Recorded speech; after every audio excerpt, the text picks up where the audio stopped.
할렐루야. 네, 주님의 은혜 가운데 평안하셨습니까? 오늘은 예수님만으로 충분한 인생이라는 제목으로 하나님 말씀 함께 나누고자 합니다. 더 빌리디 처치의 매트 챔블러 목사님이 쓰신 책 가운데 예수님만으로 충분한 인생이라는 책이 있습니다. 오늘 설교 제목하고 똑같죠. 저는 이 책의 제목을 보면서 이런 질문을 하나 가졌습니다. 우리가 정말 예수님 한 분만으로 만족한 인생을 살고 있을까?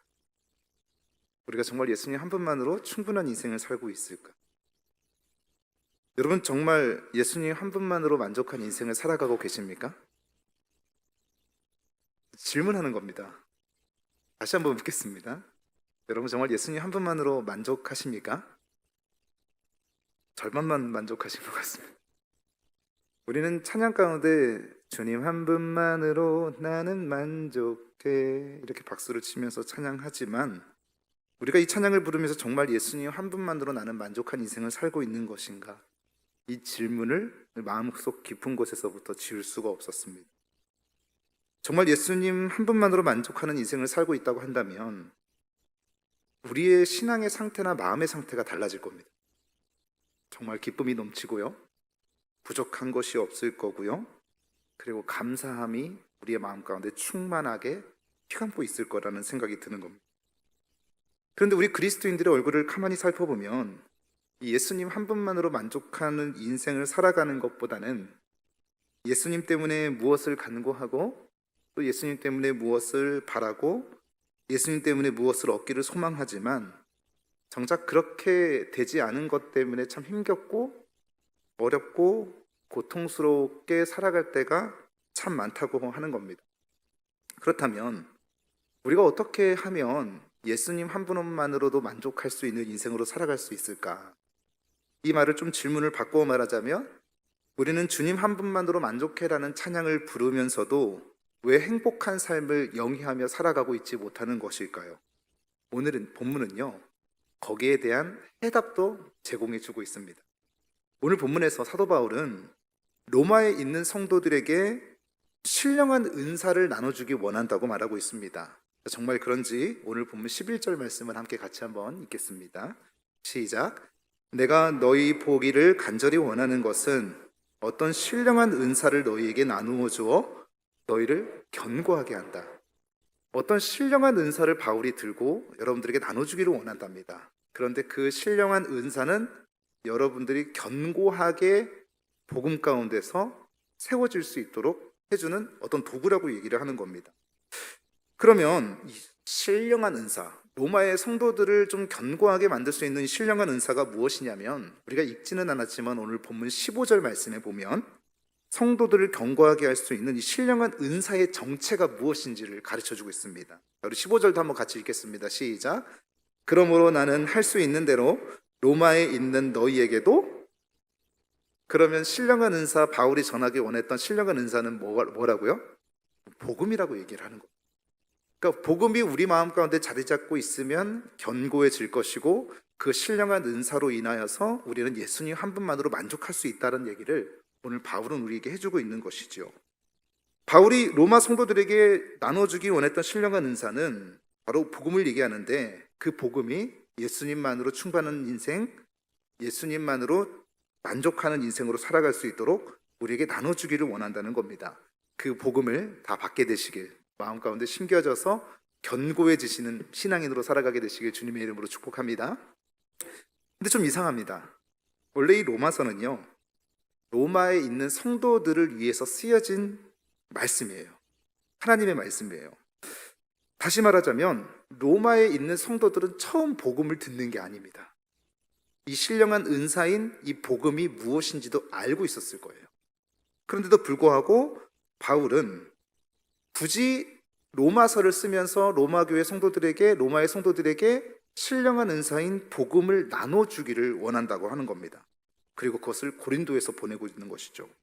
그것은 로마에 있는 성도들이 복음을 듣기는 했지만 정작 이 하나님의 복음이 무엇인지 이 복음의 가치를 제대로 깨닫지 못했기 때문에 다시 한번 바울이 복음을 재차 설명하면서 이 신령한 복음인 우리의 믿음을 견고하게 하는 이 복음을 다시 나눠주고 싶다라고 그러고 말씀하고 있는 것입니다. 아까도 제가 여러분들께 이렇게 질문을 했죠.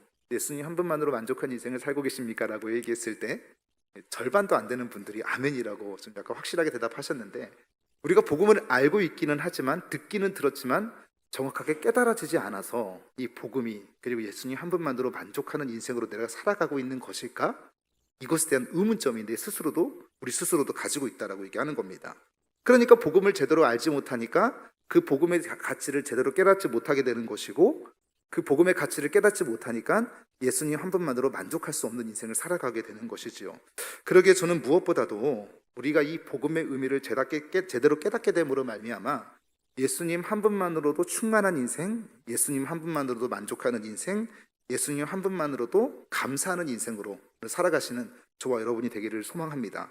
자, 그렇다면 여기서 말하는 복음은 뭘까요?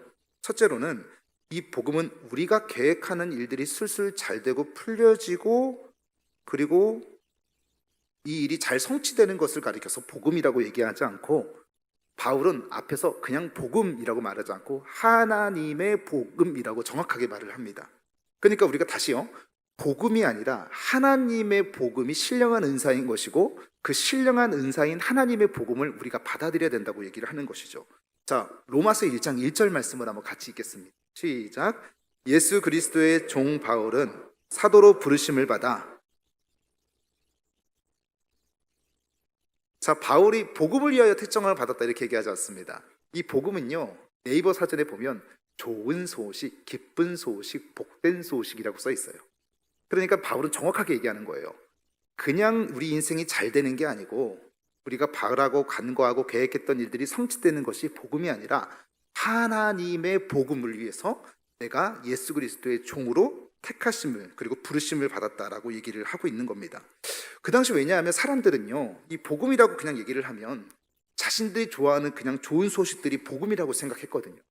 예를 들자면 돈이 곧 복음이라고 생각했습니다. 그리고 세상의 명예나 세상의 권세가, 그리고 세상에서 형통하는 것이 복음이라고 생각한 겁니다. 실제로 제가 말씀드린 것처럼 사람들에게 어떤 돈이나 명예나 권세나 형통함이 있다고 한다면 여러분들의 얼굴빛이 달라지는 겁니다. 혹시 오늘 돌아가시면서 제가 오늘 큰맘 먹고 예배를 드리셨으니까 봉투에 10만 원씩 담아서 드리겠습니다 라고 했다면, 실제로 그것이 이루어졌다고 한다면 우리의 입가의 미소는 올라갈 겁니다. 교통비를 챙겨드리겠습니다 그러면 너무 행복하구나, 좋구나 라고 얘기를 합니다. 그러니까 사람들에게 실제로 어떤 돈이라든지 명예라든지 권세라든지 그리고 형통할 것입니다 라고 얘기를 하면 크게 아멘을 합니다. 그걸 또 바라고 있기 때문에 그렇다라고 얘기를 하는 것이지요. 그리고 그것이 실제로 성취가 되면 얼굴빛이 좋아지기 시작합니다. 그것이 복된 소식이고, 그것이 좋은 소식이고, 그것이 기쁨의 소식이기 때문에 그렇죠. 그런데 성경은 복음을 그렇게 얘기하고 있지 않습니다. 예수 그리스도가 하나님의 복음이라고 말을 합니다. 그러면 아까 제가 10만 원씩 봉투에 담아서 드리겠다고 했을 때 여러분들의 마음 가운데 아이고 이게 진짜가 아니니까 별로 좋아하지 않는군요.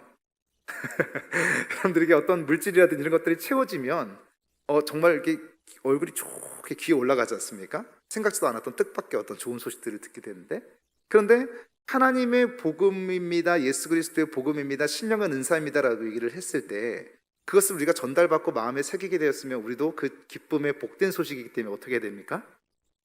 얼굴이 미소가 착 지어져야 됩니다. 복음만 생각해도 기뻐야 되는 것이고, 복음만 생각해도 감사해야 되는 것이고, 우리의 기도 제목이 완전히 달라지겠죠. 그런데 그런 입가에 미소가 지어져야 될 복음이 그 하나님의 복음을 들었을 때는 별로 그렇게 미소를 지어지지 않는다라고 얘기하는 거예요.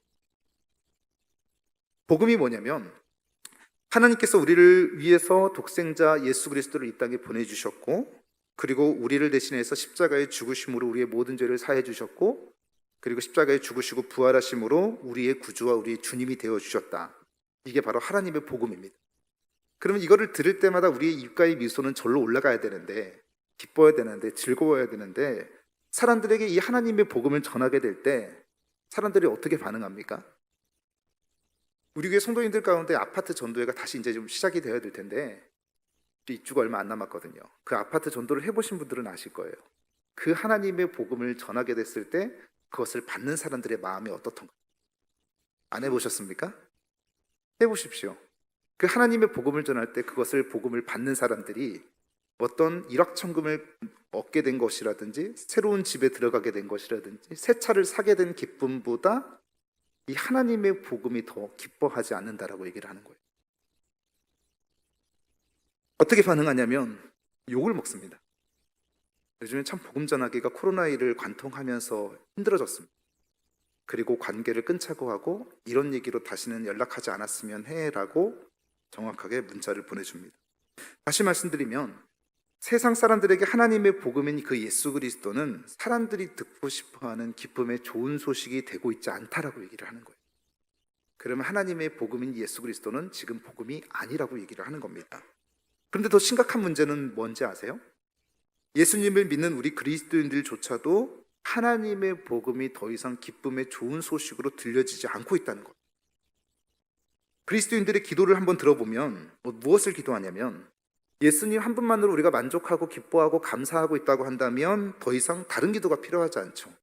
하나님의 원하시는 대로, 하나님의 뜻하시는 대로, 하나님의 계획하시는 대로 인도하십시오. 우리는 무엇이든지 다 좋습니다. 감사합니다. 행복합니다. 우리가 드려지는 찬양과 우리가 드려지는 기도와 우리의 드려지는 모든 예배는 다 하나님 앞에 온 마음과 정성과 뜻을 다한 고백으로 드려질 겁니다. 이번에 비전 트립을 가면서 학생들하고 참 좋은 경험을 했습니다. 한 교회를 거쳐갈 때마다 특별히 세부에 있는 수정성결교회의 건물이 덩그러니 하나 있고 바다 위에 이제 집을 지어서 자체 쿠션이 있습니다. 나무로 지었기 때문에 어른이 올라가면 흔들리는 거예요. 그런데 한 40-50명의 아이들이, 어린아이들이 이렇게 뛰면서 찬양하는 모습을 보면서 저 친구들은 예수님 한 분만으로 만족하는 인생을 살고 있구나라는 것을 느낄 정도로 너무너무 그것을 보면서 기쁘고 좋았습니다. 그러면 제 모습을 보는 거예요. 나는 그런데 이런 마음들이 예수님 한 분만으로 만족하고 있는 인생을 살아가고 있는 것일까? 이런 질문이 스스로 다시 돌아오게 된다라고 얘기를 하는 것이죠. 아마 우리가 예수님 한 분만으로 만족한다고 한다면 그 세부 수정성결교회가 흔들리면서 부서질 것 같은 가운데 있어도 그들을 두려워하지 않고 기뻐 뜀시며 찬양하는 모습이 예수님이 나의 전부가 되시고 나의 만족이 되신다라고 하는 얘기들을 아마 그렇게 고백할 수 있었을 겁니다. 다른 기도가 더 이상 필요하지 않는다고 하는 것이죠. 그러면 우리는 늘 감사와 기쁨 속에 아름다운 찬양과 감사의 기도를 하나님께 예배를 드릴 거라고 얘기를 하는 겁니다. 근데 대다수의 그리스도인들의 기도를 가만히 들어보면 저도 마찬가지입니다. 예수 그리스도를 구하는 하나님의 복음을 구하는 것이 아니라 예수 그리스도를 이용해서 돈을 구하고 예수 그리스도를 이용해서 명예를 구하고 예수 그리스도를 이용해서 세상의 형통을 구한다고 하는 것이죠. 다시 말해서 입으로는 예수 그리스도가 복음이라고 말은 하지만 실제로는 예수님을 이용해서 무언가를 얻고자 하는 마음이 우리 사람들이 믿는 복음이라고 얘기를 하는 겁니다. 여러분, 이 문제에서 나는 자유로운지 지금 살펴봐야 되는 거예요. 여러분들이 예수님을 믿는 이유가 무엇입니까?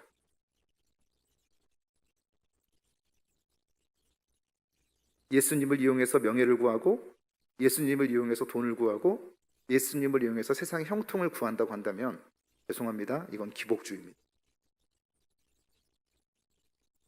기복주의는 사람들이 만든 신앙이에요.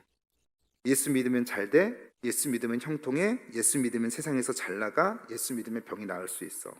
이게 다 기복주의 신앙이죠. 제가 이것을 말씀드리냐면 그 당시 로마에 있는 성도들은 이 기복주의 신앙에서 벗어나지 못했습니다. 왜냐하면 여러분, 모든 길은 다 어디로 통합니까? 로마로 통한다고 얘기해요. 여러분, 그런 대단한 도시에서 살고 있었습니다. 그런 엄청난 도시에서 살고 있었습니다. 그런 곳에서 세상 사람들이 누리는 부귀와 영화를 바라보면서 예수를 믿고 있는 나의 모습이 점점 초라하게 느껴졌을 거라 생각이 듭니다. 내가 지금 무엇을 위해 살고 있지? 내가 지금 예수를 믿고 얻은 게 뭐가 있지? 그들 마음 가운데 나는 언제까지 이렇게 살아야지? 라고 하는 마음이 있을 것인데, 그런데 그것이 오늘날에도 똑같이 존재한다라고. 오히려 오늘은 좀 더 낫죠. 그 당시 로마 교회 성도들은요, 예수를 믿는 것 때문에 끌려갔습니다. 핍박받았고요, 멸시받았고요, 심지어는 예수님을 주라고 시인하는 모든 사람들이 무력하게 끌려가게 됐는데 사자의 밥으로도 넘겨지게 되었다라고 얘기를 하는 거죠. 그들이 죽어갈 때 하나님은 어떤 것도 하는 것 같이 보이지 않았습니다. 그들이 복음을 듣기는 들었지만 하나님의 복음이 기복주의에 인해서 흔들리고 있었다는 거죠.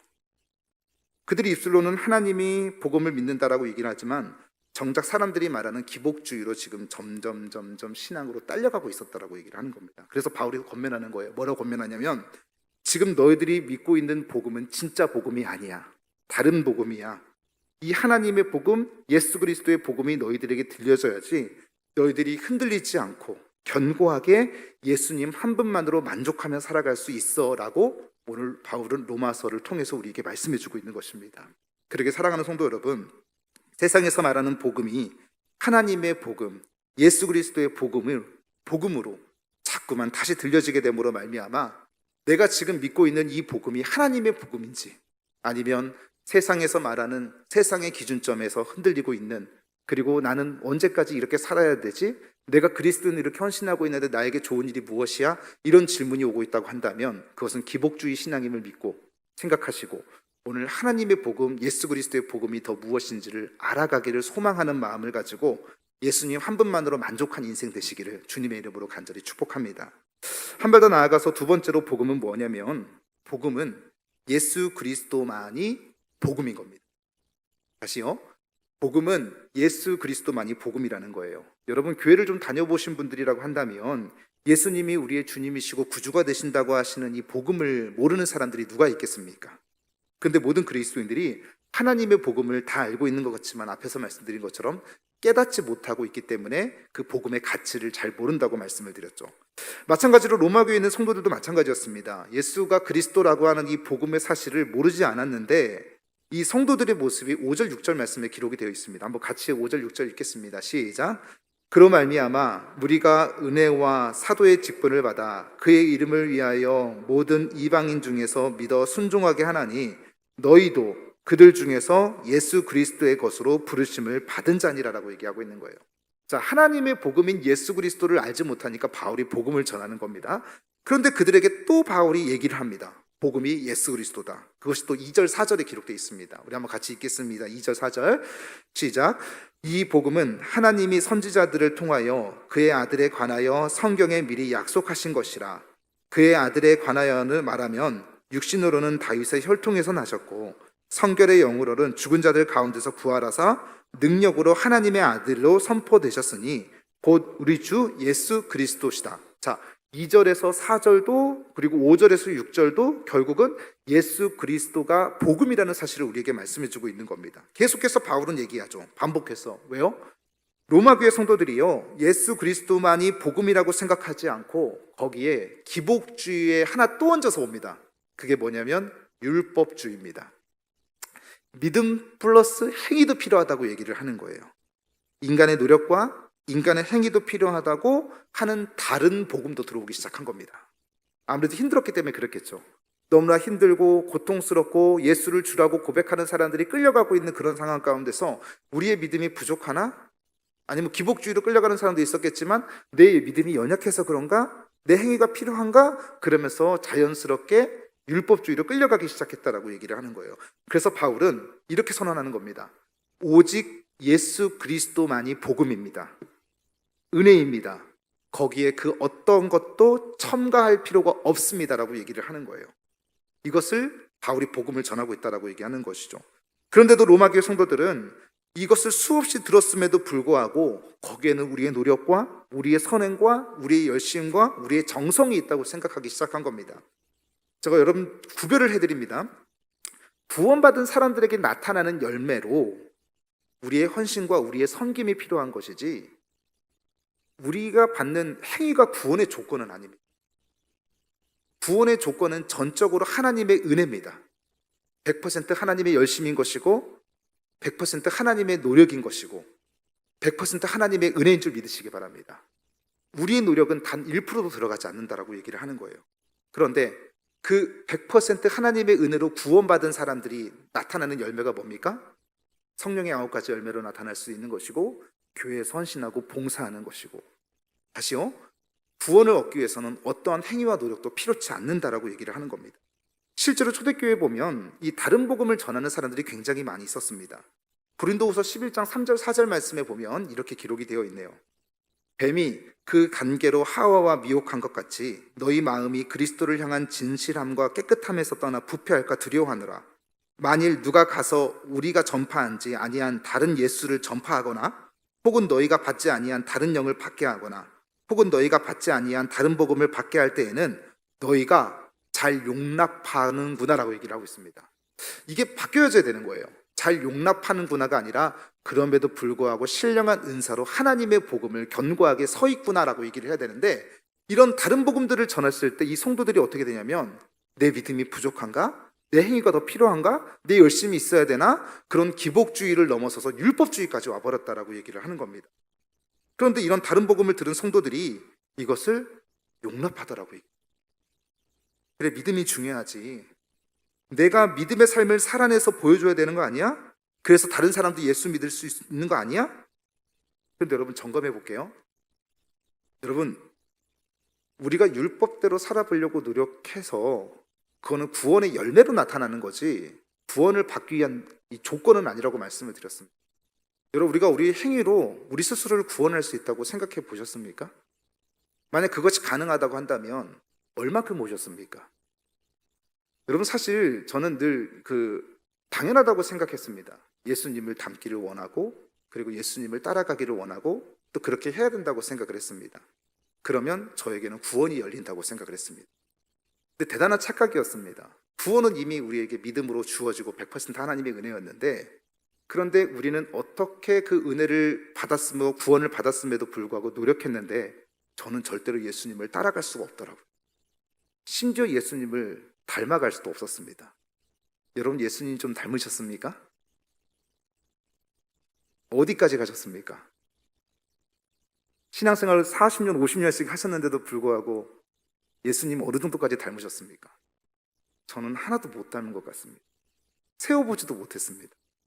동전의 높이만큼 세웠다가 무너지고 세웠다가 무너지고 서였다 무너지는 것이 저의 마음입니다. 우리는요, 예수님을 닮을 수 있는 존재가 아닙니다. 우리는 예수님께 접붙임 받은 존재들입니다. 우리는 죄와 허물로 완전히 망가진 죄인들인데 도저히 예수님하고 닮아갈 수도 없고 구원받을 수도 없는, 우리의 행위로는 절대로 구원받을 수 없는 존재였는데 100% 하나님의 노력으로 인해서 우리는 예수님께 접붙임 받아서 우리의 모든 죄가 사해진 것이고 우리가 하나님의 자녀로 인정받게 되었다라고 얘기를 하는 겁니다. 다시요, 우리는 닮을 수 없습니다. 예수님께 100% 은혜로 접붙임 받은 존재라는 것을 감사하시면서 하나님의 은혜로 또 예수님만으로 만족하시는 저와 여러분 되기를 소망합니다. 그런데 로마교회 성도들이 그것을 용납하더라고 얘기를 하는 거죠. 누군가 오직 예수 그리스도 외에는 다른 복음, 믿음 플러스 행위를 말할 때 우리가 어떻게 대답을 해야 되냐면, 오직 나의 의가 아닙니다. 내 노력이 아닙니다. 내 행위가 아닙니다. 나의 구원은 오직 예수 그리스도께만 있습니다. 이것이 바로 바울이 선포하는 하나님의 복음이라고 얘기를 하는 겁니다. 사랑하는 성도 여러분, 우리의 노력으로 우리의 행위로 구원을 얻을 수 있다? 이렇게 말하는 순간 복음은 복음의 능력 자체를 상실해 버립니다. 입으로는 복음을 믿고 있다고 말하면서도 혹여나 나도 은연중에 믿음 플러스 행위의 율법주의에 근거한 또 다른 복음을 쫓아갈 수도 있습니다. 오늘 저와 여러분들이 그것을 잘 점검하셔서 우리의 어떤 행위와 어떤 노력이 아닌 하나님의 은혜로 구원을 받았을 뿐만 아니라 그 은혜에 감사함으로 하나님께 영광 돌리는 그 모든 행위와 열매가 하나님의 기쁨이 되는 줄 구별하시면서 오로지 복음은 오직 예수 그리스도밖에 없다는 사실을 인정하고 믿고 나아가게 되시길 주님의 이름으로 축복합니다. 마지막으로 하나님의 복음이 무엇인가? 이 복음은요, 믿는 자들에게 구원을 주시는 하나님의 능력입니다. 복음은요, 하나님의 능력이라고 하는 거예요. 여러분, 사람들이 하나님의 복음을 진짜로 받아들이지 않고 앞에서 말씀드린 것처럼 왜 기복주의냐, 율법주의냐, 신비주의냐, 왜냐하면 또 다른 복음이냐 이런 것들을 받아들일까요? 그것은요, 여전히 자신이 비참한 상태에 빠져 있다라고 하는 사실을 인정하지 않기 때문에 그렇습니다. 아까 말씀드렸잖아요. 우리는 하나님께 접붙임 받은 존재들이라, 완전히 죄와 허물로 망가진 존재들이라고 얘기하는 거예요. 우리가 비참한 이유는요, 돈이 없어서도 아닙니다. 명예가 없어서도 아니고요, 누군가의 관계가 틀어져서도 아니고요, 우리가 바라는 것을 원하는 것을 얻지 못해서도 비참한 것이 아니라 죄와 허물로 완전히 망가졌기 때문에 그렇다라고 하는 거예요. 그런데 기복주의는 뭐라고 말하는 줄 아세요? 너에게 돈과 건강과 명예가 없기 때문에 너가 비참한 거야. 그러니 너는 예수 믿고 세상의 형통을 구해야 돼. 다른 복음을 우리에게 전하는 겁니다. 또 율법주의는 우리에게 이렇게 말하죠. 네가 비참한 것은 네 행실에 문제가 있어서 그런 거야. 네가 윤리적으로 도덕적으로 문제가 많아서 너는 절대로 구원에 이룰 수 없어. 네 삶을 봐봐. 너는 절대로 구원을 얻을 수 없어. 그러면서 우리는 믿음 플러스 행위가 함께 있지 않기 때문에 우리 스스로를 비참하다고 생각을 하는 겁니다. 그냥 우리는 비참한 존재인 겁니다. 그래서 어떻게든 우리는 믿음 플러스 행위를 통해서 구원을 얻으려고 노력하지만 그것은 바울이 얘기하는, 하나님이 얘기하는 예수 그리스도의 복음이 아니라고 하는 것이죠. 그러면 우리면 넋만 놓고 그냥 믿음만 가지고 있으라는 겁니까?